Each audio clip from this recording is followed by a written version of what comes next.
Today's show is all about Black History Month. I'm going to share with you a number of different ideas you might not have any clue about. They're very personal to me. I'm going to share with you some home truths that nobody knows, because that's going to help you to get better connections with friends, family, colleagues, employees, and most of all, with yourself. Strap yourself in. I'm going to get really honest now. This is Speak on Stage. Welcome to Speak on Stage with Dave Crane, the podcast where we unpack the art and science of public speaking to help you command the stage with confidence and authority. I'm your host, Dave Crane, and as a seasoned speaker, coach, and entertainer, I've had the privilege of helping thousands of individuals like you to unlock their true potential on stage all around the world. Each week, we'll bring you candid conversations with industry experts, successful speakers, and thought leaders, delving into proven strategies, practical tips, and personal anecdotes to empower you to become a captivating communicator.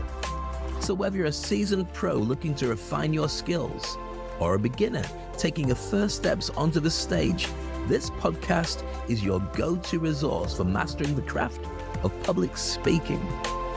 So grab your notepad, open your mind, and get ready to amplify your impact as we embark on this journey together. Welcome to Speak on Stage with Dave Crane. Together, let's jump and grow wings on the way down. So welcome back. Today, I want to talk about Black History Month. Now, I know that I'm doing it for the UK, Black History Month, and I'm based in Dubai. And I'm also aware that when it comes to talking about it in the US, it's in February, and I think Canada as well, Australia, various places. But for me, I'm going to address it on behalf of being a Brit. So it happens in October. And one of the things that happens being an expat overseas is not only sometimes you not know which country you belong to, I know I'm British, but also where you identify with. So that is something that's at the heart of what I want to share with you. Not because I don't know who I am, but because the insights I will share with you and the truths I will give you will help you to understand who it is you deal with in your workforce, with your staff. It might be that your partner is of a different nationality. Certainly, it might be that your partner is of a different gender or from a different part of the world. But there's lots of conversation of things that you might not know. If you have a more diverse workforce, you're able to sell better to different people, have different ideas, out-of-the-box thinking, connecting with market trends, insights, history, and things that you couldn't even contemplate, which allows staff to then have a deeper relationship. It also attracts new staff to your company because they hear about how great you are to work with. And also, it positions you as a go-to person when it comes to customers, clients, suppliers, and so on, because you've got a number of different people all out-facing and reaching a different part of a community. It makes smart business sense because then your staff also stay with you longer, because when we take a look at what your company's like, we can see it's diverse, so therefore it's open to mindset and open to the opportunity to grow who joins us. So that's one of the reasons to consider what I'm sharing with you today. Plus there's a tons of other things that we'll find useful from my side and your side to be able to embrace it. So it's Black History Month, and as such, it's really interesting to see that I never get called to speak about it. Why? Because where I live in Dubai, there's a big black community, and I'm not really in it. Now, here's the thing about it. I'll talk about it a little bit more. I'm actually mixed race. So my father was white, British. I'm completely British. I've lived in the UAE for about 30 years. And my mother's black from the West Indies, British citizen, obviously. Came across, met in the 60s. I interviewed my mum a little while ago when I went back to the UK for summer. And I asked her a lot of questions about how they met and what the community was like and everything. And it was really tough. Both sets of communities, the black community and the white community, turned around to both of them and said, it's not going to work if you two get together. We can't help you. We're not going to deal with you. There was jealousy, there was stabbing in the back, there's not literally, but lots of really difficult things that made them have to live on their own. And one thing that they said is we're going to empower our children to be much stronger because of the experiences that we've had. Now, I'm going to share one thing with you, which I'm not going to talk about ever again is I'm not close to the rest of my family. I'm not close to my sisters. Whatever experience I'm going through, I'm going to share with you. It was clearly something that was powerful for them. They can only speak about themselves, about their own experiences. But I have no doubt that what I'm going to share with you, they've got their own spin in it. And anybody you know of color has had to go for a number of things that if you're not of color, you won't know. But if you are, you'll go, wow, okay, yeah, that's just the same as me. Now, when I say of color, I'm not just talking about black people, I'm talking about all nationalities. You might find it, and I found this when I went to live in the West Indies on holiday, maybe about 30 plus years ago. I went out there to visit families and cousins, and I've got a huge group of family out there from my mum's side, and they were lovely. But I found racism. They said, you're British, you're not West Indian. Who do you think you are? I was like, what? You're not allowed to do that. You meant to say, welcome home. But it's just strange how it exists in places in ways that you might not even consider. So let's get into this because I want to share some stuff with you. So as we talk about Black History Month, welcome to Speak on Stage, the podcast which helps you to be able to speak on stage and have effective communications and grow your personal brand to then be able to make more money, connect more people, and have a happier life. If you aren't watching or listening to all the podcasts, we're available in lots of different places, just like Spotify, iTunes, blah, blah, blah, and YouTube. All you have to do is just go on and subscribe, and then you'll be bombarded with really cool episodes just like this one. This one's just fresh off the internet. I don't know, fresh off something, fresh out my head. That's what you get. So welcome to Speak on Stage. That's the official stuff. So today I'm going to talk to you about the truth. I don't lie about stuff.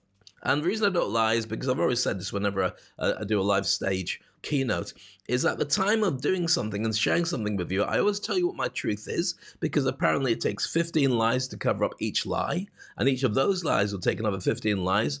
I'm not smart enough to keep tabs on everything, so I'd rather be transparent, tell you everything that's going on, and then find out later I was wrong and change the way I think about it, and apologize if I see you, and say I was way wrong, but at the time I'm telling you exactly what I believe. There's no spin on it, it's exactly what it is. But I'm also going to share with you, as I did promise at the beginning of the show, things I'd never told anyone ever before until now. So if you're listening to a podcast, then listen carefully. If you're watching it, then, I don't know, watch carefully. Same kind of thing. All right. So I also want you to ask yourself similar questions that I'm asking myself as we go along. Here's the thing about doing a podcast, especially when you do your own shows. It's great to interview people. You get to find their spin on stuff. But sometimes when you do a show like this, you get to realize things about yourself that maybe you hadn't asked yourself about. And you get insights that help you to grow as a person and learn more. And one of the things I love about doing this is I'm now heading towards my next birthday, which is literally in about a week's time. And I'll be almost 60. So I've put in a fair amount of time in this industry, and I want to go back in time through my timeline to share some stuff with you. Now, it doesn't matter what age you are. I think you'll find some value that will reflect who you are and what you're doing. And that noise there says that my phone is still on. Yes, Dave, it is. I know, but what can you do? It's a live show. It's all it is. Okay, so you know who I am, Dave Crane. But did you know that that's not my real name? What do you mean? Well, let me explain. It is Dave. Okay, I'll get. So Dave Crane is this.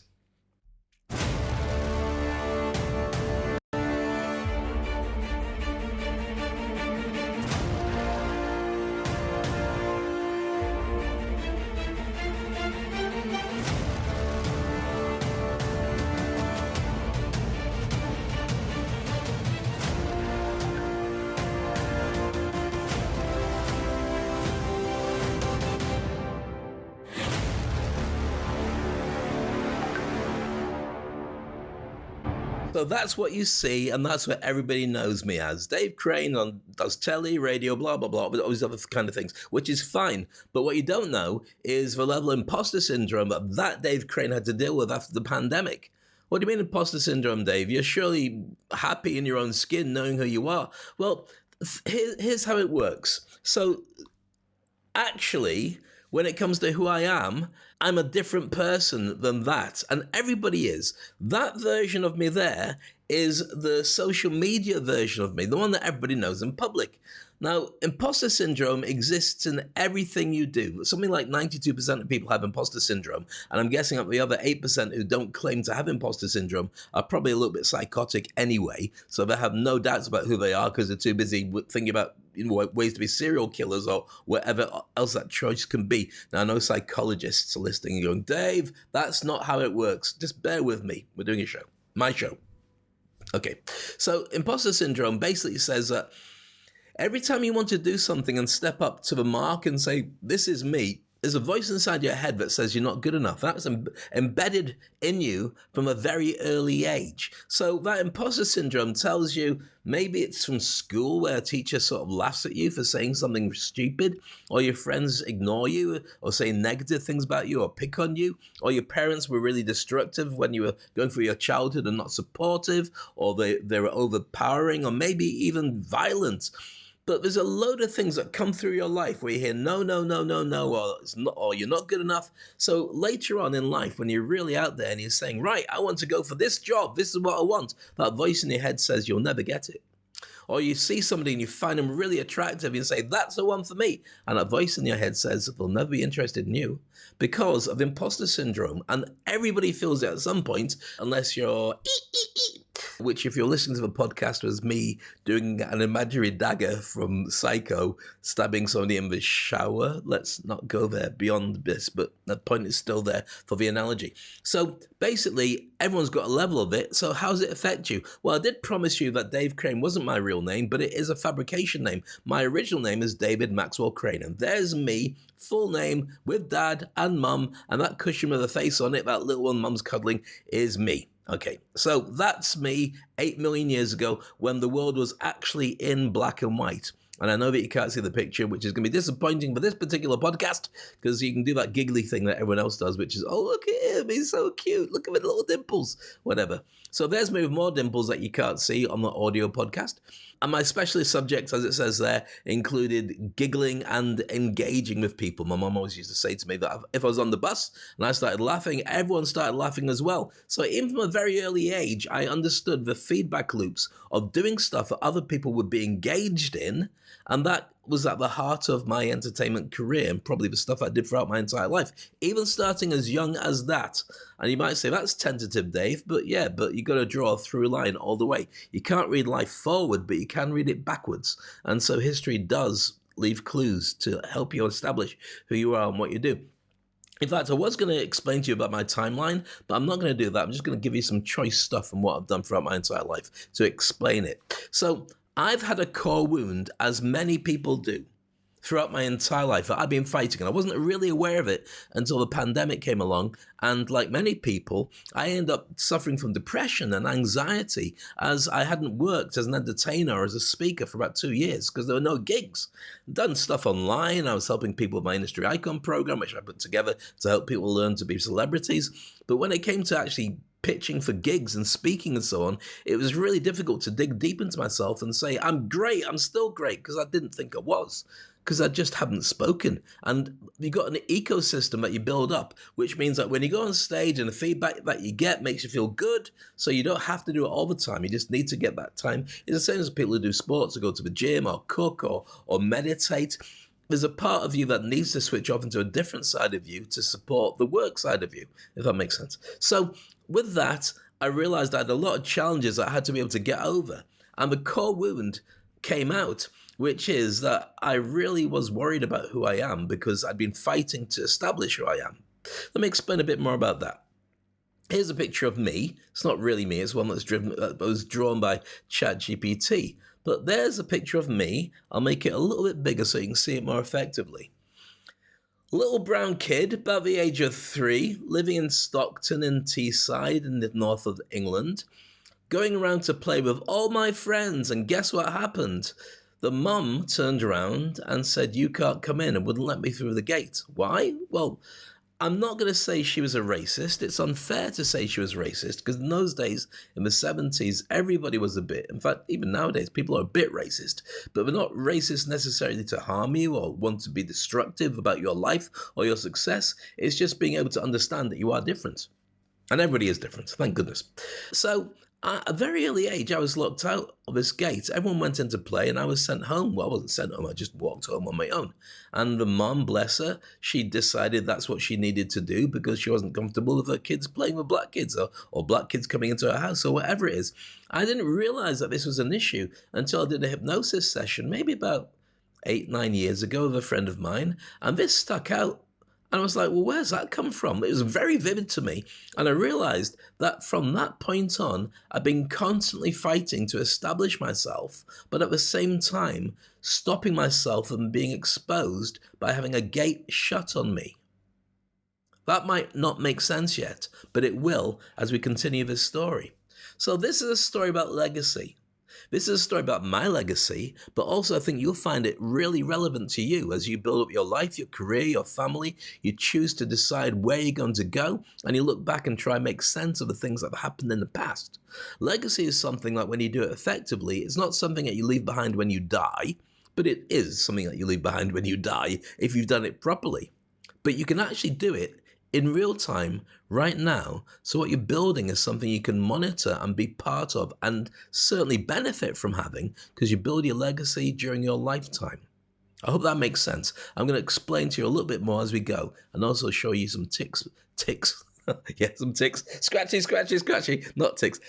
Tricks and techniques, he said, putting his teeth back in, that'll really help you to be able to work out what you need to do and how to speed up that whole experience to have a much better life. I've got something that'll really blow your mind in a little bit. Okay. So my imposter syndrome gave me two big questions. First issue is this: am I worth anything? If I'm being, as a child, shut out, and you don't think yourself as a child, you just think yourself as you, and the world is full of gods, which I'm not knocking your religion, but all parents are gods to small children. So if my next door neighbor's mum, who's an adult there to protect me, turns around and closes the door on me, what am I worth? And how can I prove it to myself and the world that I've had a life that's worth something? Now, when you're small, you don't think about these things. You just get on with it and you try and work out what's the best way to move forward.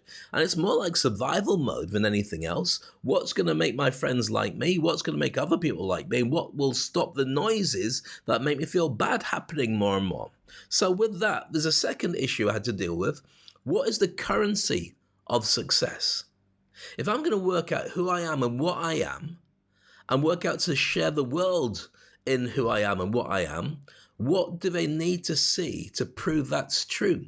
Is it going to be money? Is it going to be love? Is it going to be fame? Is it going to be contracts from people saying we want you? But this is long before influence, long before social media. We had established media in the UK, which in those days was 3 TV channels and a couple of radio stations. Radio 1, your local radio station. Radio 1 was a national radio station, which played pop music. And then you had 3 TV channels. That was it. That's the only way, plus a couple of newspapers and magazines, which were all national, to prove who you are. The landscape is completely different now. So I grew up with that landscape in mind. What's the currency of success that you need to have?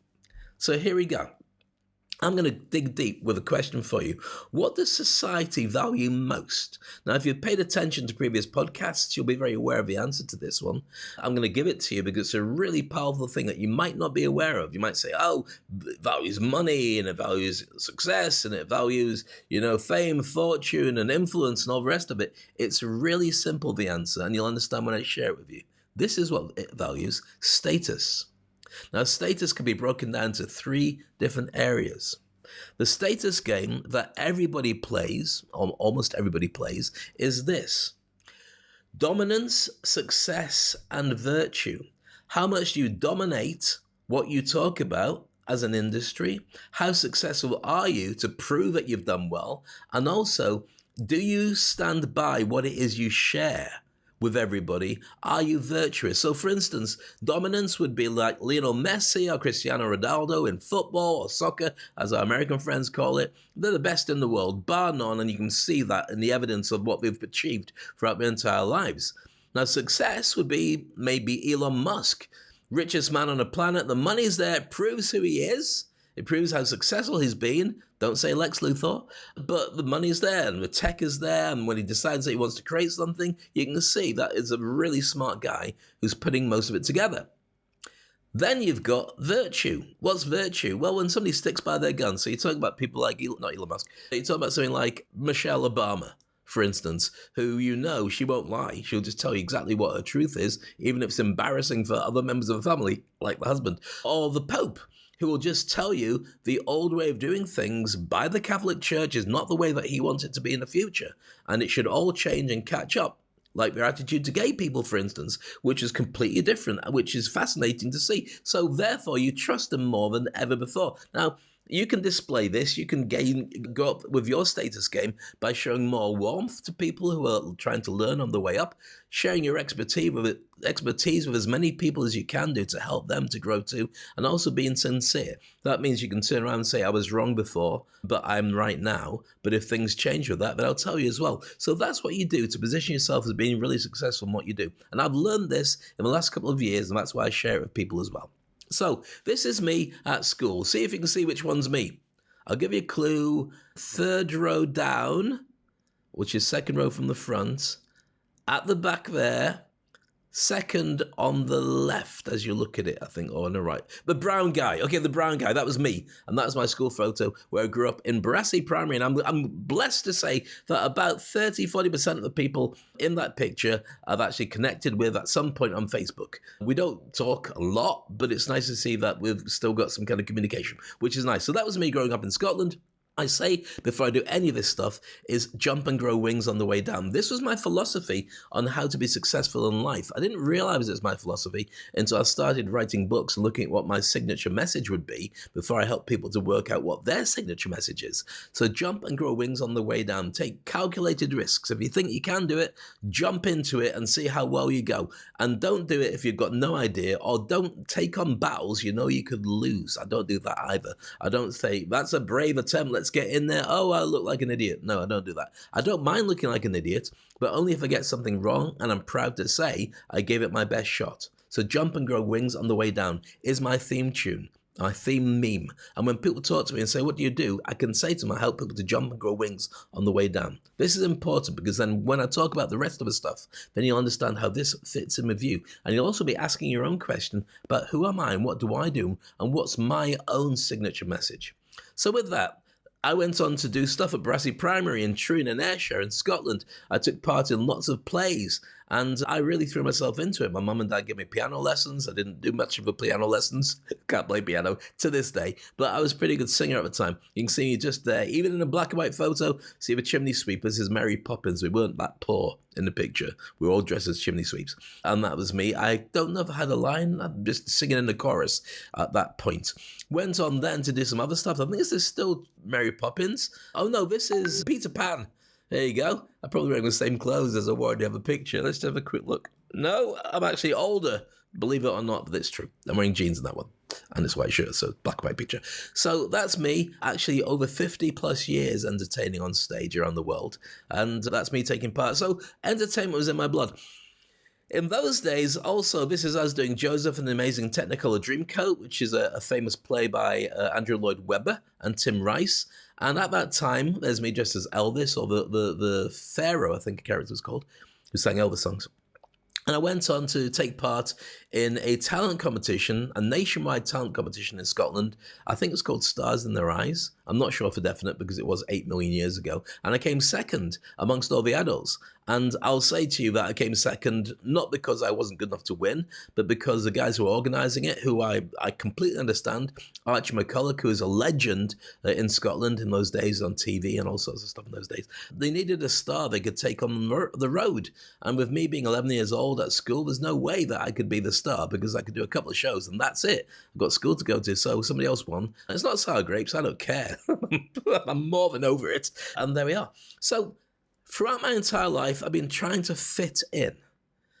There's me dressed as a spaceman. For some reason, my parents got me a space outfit, and I actually got to speak at NASA, which is amazing. There's me in my school uniform, and there's me with my hair short, my flat top, which was always a bad idea, but at the time I didn't know that. Just going off to university to study law. Long story, cutting it short.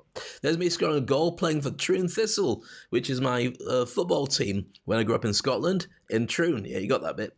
And you can see me. How many black kids are there? There's only one. Which one? The one scoring a goal. I'm not saying I scored lots of goals or I was a really good player. I will tell you, though, it was a challenge being English and playing in Scotland. That was a difficulty. It wasn't a black thing so much. It was more about being English. That's a long story. And if you're English or Scottish, you'll understand. For everybody else, forget I said that. Let's move on. Okay.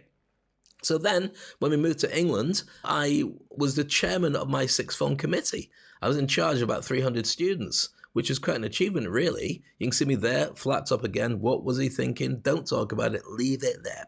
And so I got to look after a load of students, and I got to be a decision maker and sit with the teachers and the parent governors when we had big meetings. And that was my first big taste of responsibility.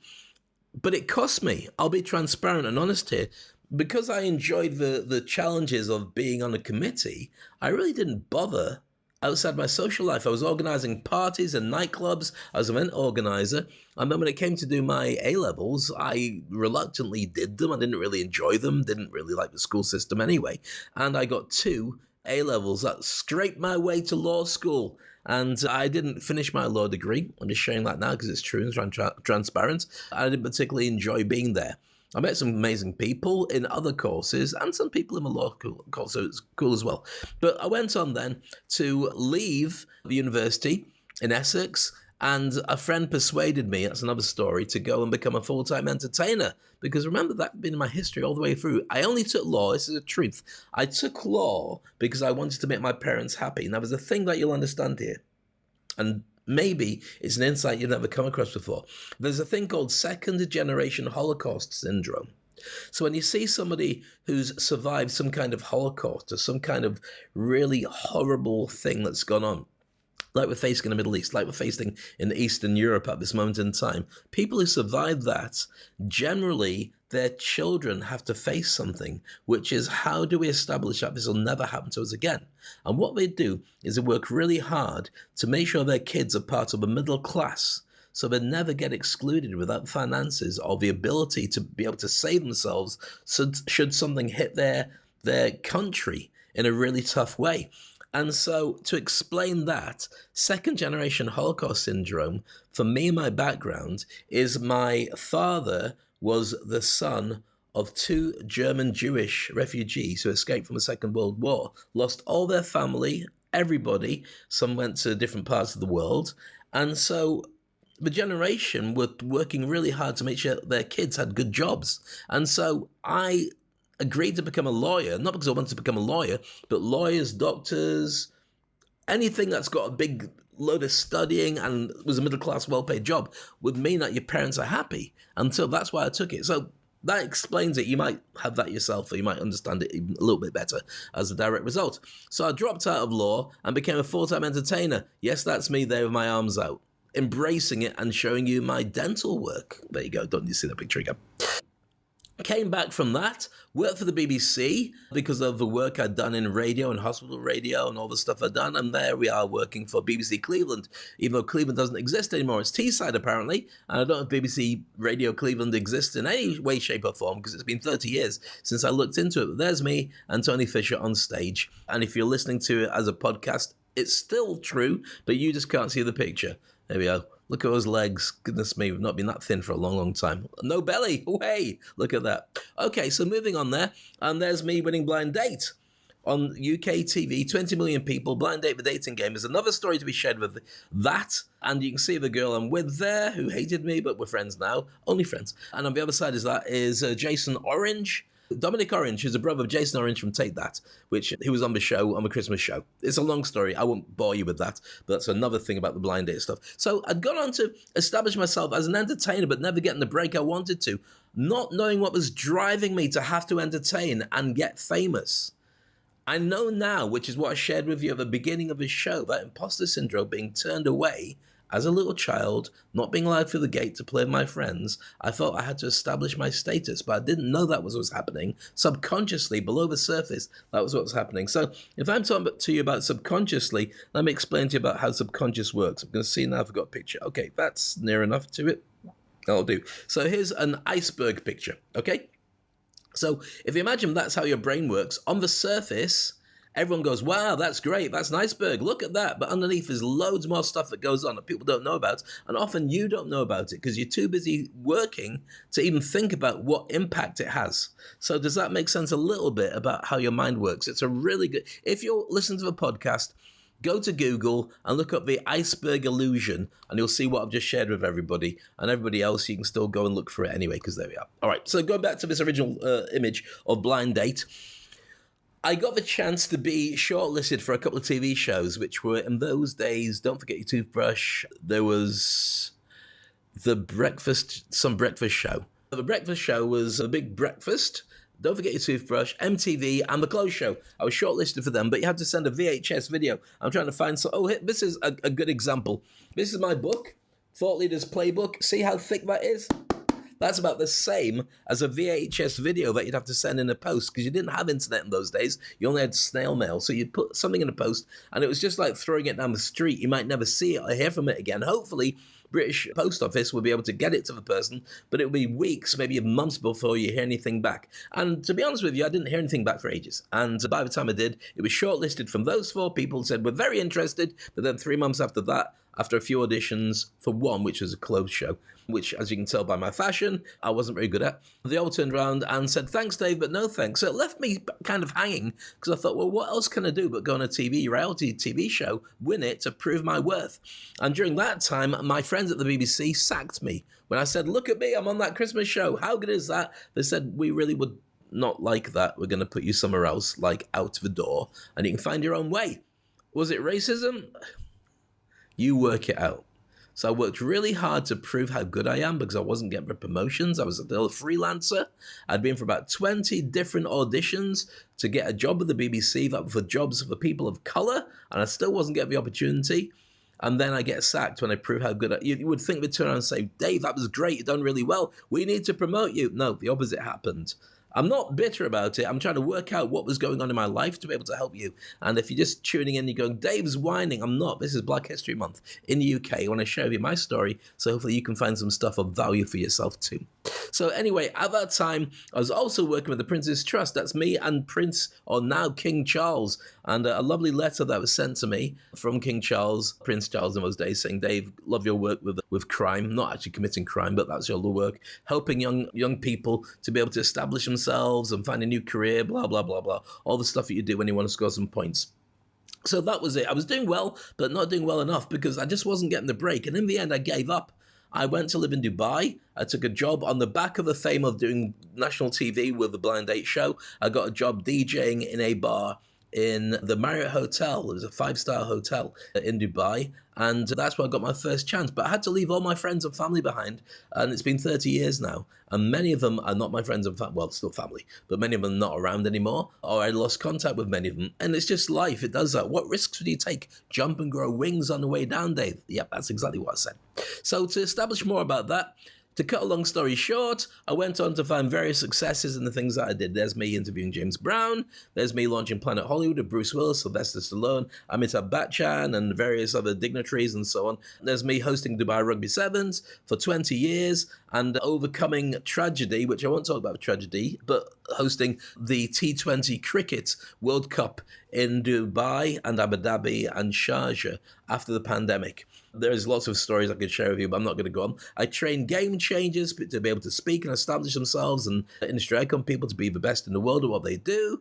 There's us winning leadership awards for 18 years at the Rugby Sevens. We won the best sporting event in the region, beating everybody else, which is kind of cool. And there's me as a hypnotist, that's another story, hypnotizing Hrithik Roshan and Simi Garrywell and various Bollywood stars. And there's me at a radio station, bottom right corner. You can't tell anyway if you're listening to the podcast. There's various pictures. There's me at the front there. During my radio career, I was on radio in Dubai for about 10 years. Established myself quite well, and then in the end I walked away. Why would you walk away? This is going to make sense. I walked away because I got to a point where I felt like I'd done what I wanted to do. I'd got the status that I hadn't got in the UK to prove who I am. And by doing that, I didn't need to do it anymore, because working in radio or any competitive industry means you've got to keep fighting. What do I need to fight? I got rid of my demons. Does that make sense? I have a chance to work with various superstars throughout my career. They see some incredible coaches and famous names and so on. And if you want to know more about the stories of me and them, then you can go and Google it and so on. And there you can see with various people there, blah, blah, blah, blah, blah, blah, blah, and so on. I don't really want to go on about that. But I'd proven myself to do all the stuff I needed to do and reinvented. So Again, showing you the pictures. I'll go back if you want to look into that. Who's that? Who's that? And probably by the time you look at it, it will be really bad feedback, as in the broadcast will be so pixelated, you won't be able to see who any of these people are. Enrique Iglesias, Paul McKenna, and Mel C from the Spice Girls, various people. Anyway, so I'd gone on to do all these different things, but let's go back to an initial problem, which was that the gate had been closed on me when I was a kid. What impact would that have? Well, I've shown you the successes I'd had. Why haven't I had a breakthrough to really establish what I really wanted was to be rich and famous? Because I didn't want to be rich and famous. I just wanted to scratch that itch of saying, this is me, I am worthy. And I would find myself walking away when I needed to have somebody turn around and say, Dave, here's the gate open, come through. I didn't know this. It took a lot of time and a lot of soul searching to work out, why is it that I'm doing all right, but I want to do better? What's missing? And it was this. I walked away to avoid rejection.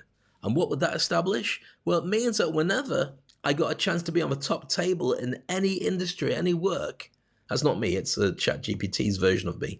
And it's slightly thinner and better looking, which really annoys me. I self-sabotaged going to the top table and saying I should be with you because I thought, because of race or because of whatever imposter syndrome, they would say, sorry, you're not welcome here. And that's it. How can you say that with your CV, doing so many amazing things, working with lots of different people? You ask yourself that question. What are you turning down from your own imposter syndrome that you know you deserve, but you just daren't step up? Because what if people turn around and say no? You'd be devastated. I hope that makes sense. So I changed the way I looked at things. After the pandemic, I realized I had issues and I decided to reinvent myself and push myself forward. I won't talk about how I particularly did that. That's another story about how to get over imposter syndrome. Today, I just want to talk about the Black Lives Matter stuff. Black Lives Matter is a different story, actually, to talk about the Black Month history. So therefore, I stepped up and I started asking about the top table. And when you ask about the top table, what's the worst that people can say? They say no. Here's the thing about sales. When I train sales, I tell people about this. It's very important as well. When somebody turns around to you and they say, and you've worked really hard on a contract or a proposal to try and get somebody to buy some stuff from you, and they're just so close to signing, and then they go, oh, we decided to leave it. Or they say, we're going with somebody else who's cheaper. Or we've changed our mind and we're not going to do it right now. We'll reinvent and then come back. What do? Well, obviously you say, well, come on, let's have another look at it. But they look like they're adamant. The thing you do, rather than go, oh my goodness, they hate me, the world's terrible, is you just turn around and go, okay, next. And you move on. So with that in mind, I decided to reinvent myself.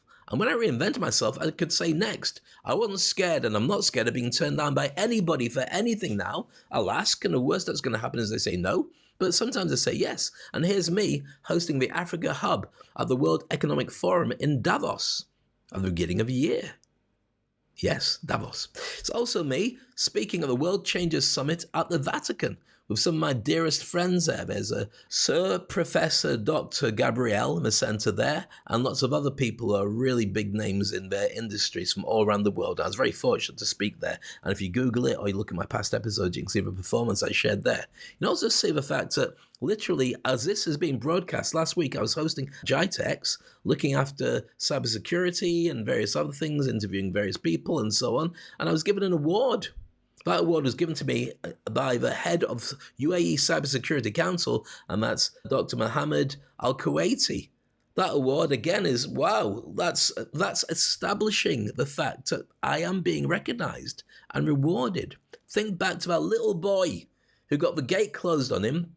When you turn around and overcome it, you jump and grow wings on the way down, but also turn around and say, what's the worst that can happen? People go, oh, he's ready now, and they reward you for these things. Now, why does this have relevance? Let me put this in perspective. I've been ranting for a little while, for about 40 minutes now, and I want to share with you why this is so relevant and important to you, because you are probably hijacking your ability to get to where you need to be because you're worried about what other people will think, but people won't care about it. They don't care who you are, what color you are, whatever. They're not judging you. They're just saying, will they do the job that I need them to do? What's in it for me? And the job that they need you to do might have color in it. Their audience might not like that. Their audience might not like a female or a person who's got physical disabilities. But if they don't see that, then they turn around and say yes. And the only way to find out is to go ahead and ask. That's a big difference. So I'm going to share with you some insights about that, which I hope are useful. As we're doing this and you listen to the podcast or you're watching the show, I'd love your feedback. Ask questions. I'll go back and answer all your questions as always. And also, I'd love to know your comments. Whereabouts in the world are you? And what relevance does this have to you? And if you have friends who are of color, this is not a Dave Crane fluff piece. Look at me, I'm great. I promise you that's not the intention. The intention is for everybody. It doesn't matter what color you are, what nationality you are, what gender you are, whether you're going through a hard time or you know somebody's going through a hard time. I want to establish some things that you can do to make yourself better at what you do. Everybody should raise their game, and everybody isn't about multi-billionaire, but you can do really well and have a much more happy life. I'm going to be talking about that in a moment. So there's me mentoring speakers and stagecraft at Google HQ and doing all the stuff now to pass it on to help other people. When you mentor people, it means that others are able to grow from your wisdom, which is why I do this podcast. I want to share with you things that will be really useful for you as well. Okay, so with that, there's me certifying people. When I work in these big organizations, if I have their senior management and leaders, I help them to be more effective communicators. Not everybody wants to speak on stage. Some people just want to be able to talk better and think differently. And all the time, I meet people who are very, very smart and very good at what they do, but the problem is they don't believe in themselves, which is why they can't talk or communicate effectively, and I help them to raise their game. They don't have to speak on conferences or big stages. They just have to be able to talk to their team with a level of confidence and self-esteem that allows them to feel better and their team to have confidence that this is the person I should be working with. Does that make sense so far? Good. Okay. And if you're interested in doing that with me, then there's a very quick QR code for you. If you just get your phone, or if you're watching this on a digital device, you can press that digital device and the QR code should take you to the website to be able to have a meeting with me about working with you and your team. And if you're listening to a podcast that's saying drat, well, nobody says drat, but if you did say drat, I go, wow, you enjoyed watching Penelope Pit Stop as well and Wacky Races in the 70s. No, just me then. Go to www.speakonstage.com/get-trained-by-Dave. Or just go to speakonstage.com and it will be a pop-down menu. When you get to there, you'll find out exactly what I'm talking about. So then I can work with you or your team or both to establish yourself to be really good communicators and raise your game so you establish yourself as the best in the industry. So where's this important? What's a big takeaway for this, apart from obviously getting me to work with your team? The important takeaway is this. I spent most of my life being unhappy. Not unhappy in my days as they go, but always hungry for more and not knowing what that itch is that I can't scratch in my mind, not anywhere else. The takeaway for you is this. Choose to be contented rather than chasing happiness. When you're happy, it means you're always needing to be happy to establish it. And when you are happy, it seems normal. You can only be happy when you also have a sad day to compare it to. So you chase happy, you get sad, but sometimes you feel like a failure unless you choose contented. Now you're going to say, well, I kind of understand, Dave, but what does that mean? Let me give you a visual that allows you to understand what I'm really talking about. So this is what I established. I look at the happiness road. I was thinking about how to explain this to my daughter, Maya. And I came up with this. And this grid here, in fact, I'll make myself invisible so you can see it better. The happiness roadmap has 3 parallel lines, and it's on an X and Y axis, of which the one going up is emotions that you feel on a daily or on a lifetime basis, and the one going along the side at the bottom is the time that you have in life. And there's a wavy line to establish where your emotions are going. Now, the wavy line cuts all the way through 5 different levels of emotions. At the bottom is sad. At the bottom is angry. Above that is sad. In the middle is content. Above that is happy. And at the top is enlightened. And the point is that you can't control your emotions, but you can control where they end up. And I think you should chase being contented because you can always have contented. So you can be happy and you can have sad, but you can always go, you know what?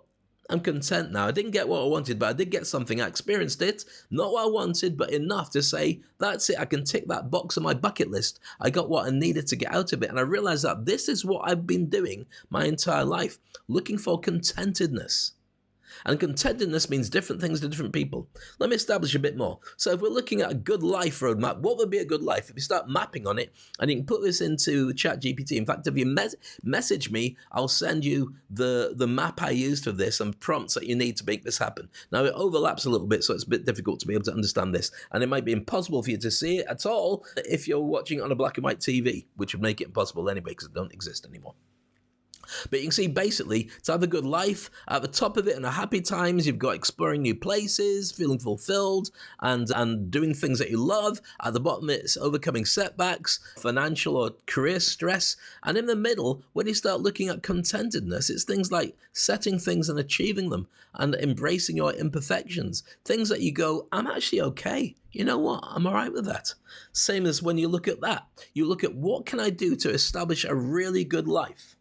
And so contentedness allows you to then think about things differently. So, for instance, it might be that you watch TV or you watch an advert for people going on holiday, and you're thinking, oh, wow, I wish I could afford to go on holiday. And you say, well, I can't afford it. I've not got the money to do it. But what I can do is I can go and get myself a drink out the fridge. So you get yourself a nice drink, some fruit juice or beer or whatever makes you happy. And you say, I'm going to celebrate by opening up and making myself a cheese toastie and putting on my favorite bit of telly. So you put on your favorite TV show that's something that you know doesn't help you in any way, shape, or form to be a better person. You sit there with your cheese toastie and you drink your beer and you go, you know what? Life's not bad. Life's actually okay. I'm content. No, you didn't get your holiday, but you didn't need your holiday. Why? Because you established that of the wavy lines that go up and down, if you can find a middle ground, then that makes you content. And that's not bad. And here's where the secret comes. If you can establish contentedness throughout your entire life, you will have a good life. Because the ups and downs can be reset if they're downs to establish a fact that, oh, it's not that bad. Or ask yourself better questions. How do I deal with it? And then you've got some great stuff. So when it comes to the end of your life, which I know you're not at now, but you can ask yourself questions in advance to allow yourself to understand what that would really mean. I want you to establish these questions. I'm going to share them with you quickly, and then you can freeze it and take a screenshot to work out what it is. Number one, did I live true to my values or just follow what others wanted? Number two, did I take time to understand my strengths, weaknesses, and purpose? Number three, did I make a positive impact on the people that I care about? Yes, on the rest of the world, but really it's reflected on the people that you care about, because if they are happy and you made an impact, the odds are that that has spilled over into other people too. Number four, did I let go of grudges and learn to forgive quite early in my life? Because if you can forgive, it means you're not carrying around hate and anger. You're going, okay, fine, that's your problem, not mine anymore. And it means you have a happier life, a contented life as well. Number five, did I find joy in simple moments and learn to practice gratitude? Did I get that cheese sandwich and that cup of tea and sit and watch TV and go, you know what? It's not costing me a lot of money, but I'm actually okay. I've got oxygen. And that sounds like a ridiculous thing to say if you hadn't experienced the pandemic, when oxygen became the most important currency, your ability to breathe, that existed on planet Earth. Number six, did I follow my passions and explore what excites me? Number seven, did I face my fears and step out into the unknown? Did I get outside of my comfort zone and really know what my life's about, because I established myself and did things that were really wow, that I didn't think that I could do? Number eight, did I contribute to something bigger than myself? When I go, did I leave little breadcrumbs or an impact on people? I remember having a conversation about this with somebody, and they said that life after death doesn't exist. And if your religious system says it does, then I'm not going to argue with that. But they said what life after death really is once you go, you left behind an idea, or you affected somebody who's then done better and they helped somebody else. And so it's like dropping a stone into a pool or into a river, and it makes a splash and the ripples go out, and those ripples are your life. You'd have to be there and you're long gone, but the ripples continue. So you did exist. It's almost like reincarnation, because your ideas, your book or your podcast or the people you helped, or the kindness you showed helped somebody who then was able to establish something which made more ripples. Does that make sense? Good. Okay. So going back to that was number 8 was, did I contribute to something bigger than myself? Number 9, did I show my loved ones that they mattered to me? Even if they don't show you love back, did you tell them that I'm here for you so you know that you've got a clear conscience? And number 10 is this. Did I create something meaningful out of everything to leave behind? So once I'm gone, do they know that I exist? If the internet disappeared, would there still be parts of you? That are there pictures? Are there stories? Is there a book? Is there a contribution you made during a certain amount of time to a football team or something like that that makes people go, oh, wow, yeah, you did. Do you remember when we had that person there? What happened? And somebody remembers your name. Now, they won't remember your name in years to come. In fact, in 500 years from now, will they remember anyone's name? You might remember a few presidents, maybe. Pop stars, unlikely. Movies, no chance. 500 years from now, there's not a single movie anyone will know or care about, even though they matter to us. So some things are so trivial. So let me just get you to take a screenshot of that. That's a full thing. I've disappeared from the picture completely. So if you're watching the subtitles and you're in your office, you say, Dave's finished the show. He hasn't finished the show. Turn the sound up. I know you can't have the sound up at work because then people see and you just read the subtitles. I'm aware of that, but we haven't finished now. So if you haven't taken a screenshot, then it's tough. So that is what I think you should look at to have a good life. So what else does that give you?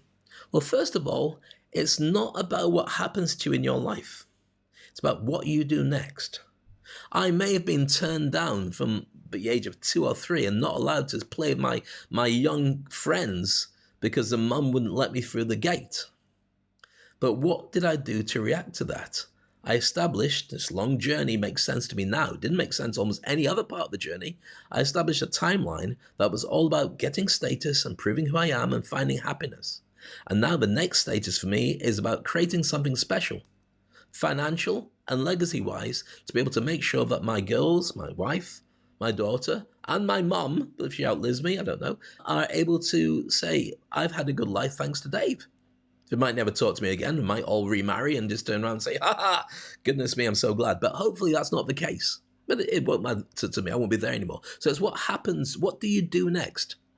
But also, I want to be able to help people to speak, to establish themselves with all the experiences I've had. I've just shown you all that stuff. It's not meant to be an audition for how good I am at doing what I do. It's to help you with these podcasts and the shows I do and the training I give and the books I write, like the Thought Leaders Playbook. This book here is not by accident. It's done to show you the entire journey and all the life lessons I had to get you to. In fact, I'm going to go one step further than that. I'm going to give you a copy, a sample of the book. So I've taught you about jump and grow wings on the way down, which is my philosophy. So now you know the real me. This is who I am. So when you watch me on social media, or you listen to my voice, or you see pictures of me doing stuff, or you don't bother at all, but maybe it resonates in your head. You're establishing the fact that Dave Crane, wow, he's doing all this stuff, not by accident. I had to work it myself. I'm still working it. And I know you are as well, and I fully respect you. Important thing is with this as well, when you turn around, you look at somebody and say, oh, they're so lucky. No, they're not. They're still carrying the same burdens that you carry, but in a different version. Think about it. When you have a splinter in your finger, that splinter hurts more than anything else in your body until you get rid of it. And then you go, oh, I'm back to all the other aches and pains. Maybe if you're the same age as me, it makes more relevance. But you know the real me. Always forgive people. You don't know what they have to do on their daily basis to get that smile or to get that frown to actually turn up in front of you. So who are you? I'd love to know. Connect with me. You can always join my Game Changers community or my Turbocharge Your Career WhatsApp group. Just apply. We've got a backlog of about 70 people at the moment wanting to join, but there's about 430 people already from all over the world who I'm training to be able to speak better, to brand themselves, and to do amazing things. Or you might want me to go and work for your company. But question first is, who are you? That's what you've got to work through. That's why I was leading towards all that stuff with the questions and the conclusions I came to today. So if you were to break it down to 3 main questions, these are the questions for you. Question number one, not question none. Question number 1, which experience created you? Which experience established the you that's here today, or the versions of you that are here today? Question number 2, which lessons grew out of your pain when you went to work out your core wound and how to fix it. Very important, because when you work out what they are, you realize that they are superpowers and they're actually strengths. And you can even give them a name and a personality, and they can be like your best coach ever to be able to establish it. You don't have to deal with that ever again, and you can do amazing things with your life as well. And question number 3 is, what are you going to do differently in the coming year? 2025, what does that mean for you? Who are you? What are you going to do to establish a happier life, a legacy, and do all the things you truly want to do? Now, I did promise to talk to you about the Thought Leaders Playbook, because somebody trying to message me. Ba-doing! That noise that you heard earlier. Or maybe it's just in my mind. I'm hearing what's up in my mind. It's what happens when you've got about 500 people all messaging you at the same time.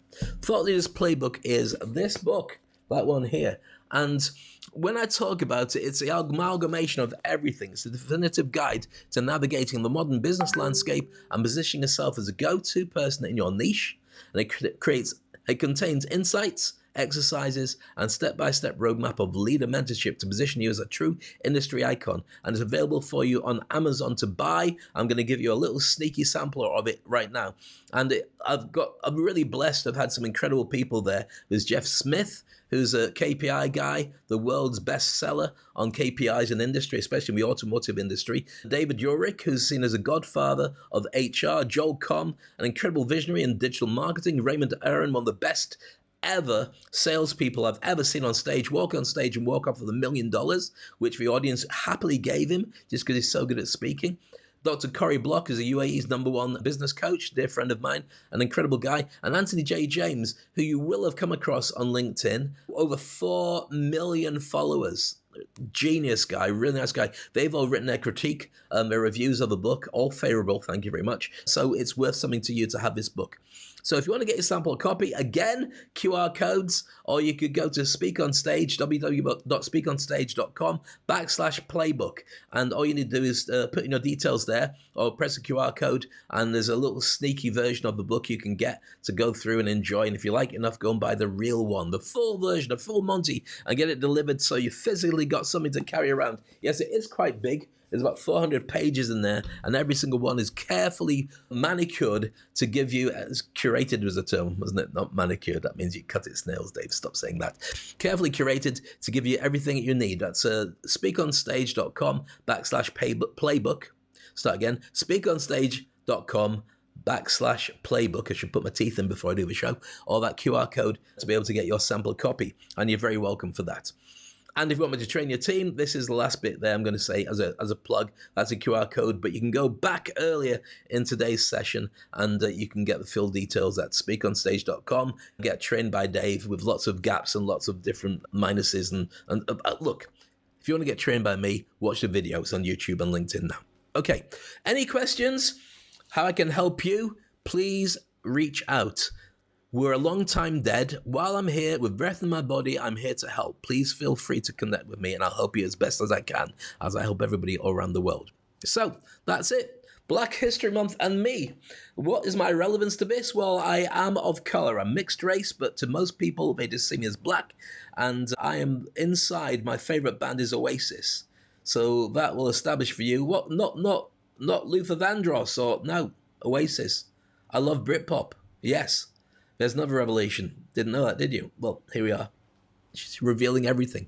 So thank you for your time. If you've stayed with me all the way through, enjoy the rest of the podcast. It's almost finished, and it's been a pleasure having you here with me. I'm going to leave you with Speak on Stage and a view of some of the testimonials that people have shared with me on my legacy. Meanwhile, have the most amazing day wherever you're doing, and be kind to people around you. You never know what they're going through, but most of all, be kind to yourself, because you don't deserve to beat yourself up. Life is too short. You can jump and grow wings on the way down and reinvent yourself every single day. So just do it. That's it from me. Thank you for your time. Have the most amazing, amazing experience. Until next time on Speak on Stage. I have been participating in Dave Crane's Industry Icon program. Dave Crane is one of the best coaches in the industry. One of the most knowledgeable speakers I know. I was so impressed. He shared the stage with celebrities, athletes, politicians, and royalty. You've been an inspiration to me since the first time I saw you on LinkedIn, man. New prospects should know that you are a world-class broadcaster. He's a true professional. He operates from his heart, and he always speaks his truth. Where do I begin? I looked around the room, and all I could see was eyes on you, ears on you. You could have heard a pencil drop. Dave is someone who is a limitless thinker with a big heart. And his industry icon program helps coach great leaders into becoming great speakers. It's helped me improve my image online. Everyone I know that's worked with you says the same thing. It's helped me improve my presentation and speaking abilities. Clarity, clarity, and clarity. But more importantly, it's helped me to have a crystal clear message in what benefit I can add to my audience. You know, I'm in TV, and so people assume that, you know, speaking in front of crowds is easy. But I'm on a set, and it's very different to go from a closed set to speaking to a live audience. Now, because of Dave, I totally get it. I totally get why it's important, and I totally get that I can do it too.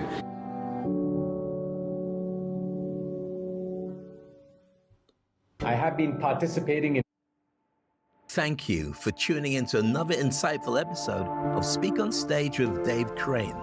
We hope you found today's conversation inspiring and packed with valuable insights to help you to amplify your presence on stage too. And if you enjoyed this episode, please subscribe to the podcast on your favorite platform and leave us a review.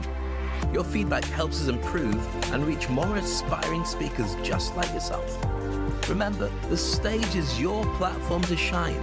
And with the right tools and mindset, you can captivate any audience anywhere. So keep honing your craft, refining your message, and never shy away from the spotlight.